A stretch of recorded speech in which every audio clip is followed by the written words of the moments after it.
first tip is to break at the hips and knees at the same time, or even break at the hips a little sooner. So breaking at the hips first looks like this. We tilt back at the hips and then we go down. Breaking at the hips and knees at the same time looks like this. Break at hips and knees. What you don't want to do with the squat is break at the knees first and then the hips. That tends to cause some knee discomfort, and it'll put your center of gravity a little bit forward, reducing stability. Not ideal. So when you're starting the squat, hips and knees at the same time is generally best. If you have trouble with some hip stability, break at the hips first, then the knees, and then go down. That's probably a good idea to set the squat up to be super quad dominant, but there's so much more to say. Let's say it in just a sec. Next tip is to make sure you have your feet positioned such that you can produce tons of force, have force transmission through your entire foot. That means heels all the way to toes, and be very comfortable with how your knees and hips are aligned. For example, if I take a very close position and point my feet forward, if I try to squat down, it feels really weird.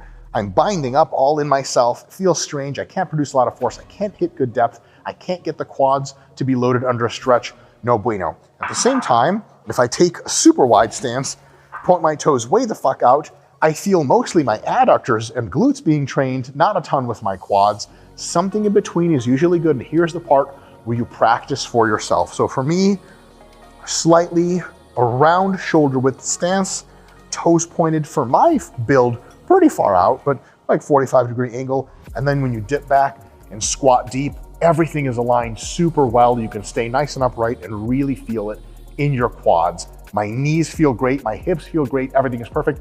It's gonna take you a little while to feel out where it's best, but what I'm telling you here is it's worth feeling out, because once you get your good position, you can just keep doing it and getting awesome gains. If you are trying to target the quads as much as possible, after you break at the hips, assuming your heels are still on the ground, you wanna shoot your knees gently forward over the course of the descent as much as possible, because having your knee shoot far forward means the degree of knee flexion and thus the stretch of the quads under load is maximum.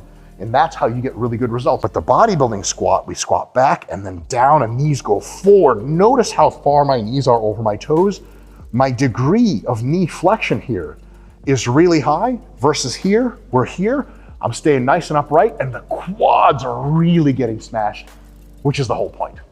As you descend in the squat, and especially as you come up, we want maximum quad engagement. One of the ways we do this is by staying as upright as possible.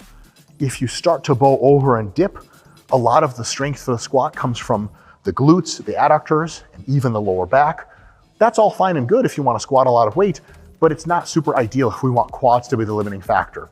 So one big cue is to have your chest up, especially at the bottom of the movement. Having your chest up here is easy. Having your chest up at the bottom is hard. So if we take a nice dip into the bottom of the squat, yes, it's okay for us to be here, but we really want to be here, chest upright at the bottom. Notice if I do this, I sag backwards and I can actually not stretch my quads as much. If I'm upright, my quads are really taking the load. And if I'm ascending with an upright chest, it's really just limited by my leg strength, which is exactly what we want. If I round a bit, I can still get the weight using my back. That's not the purpose. So as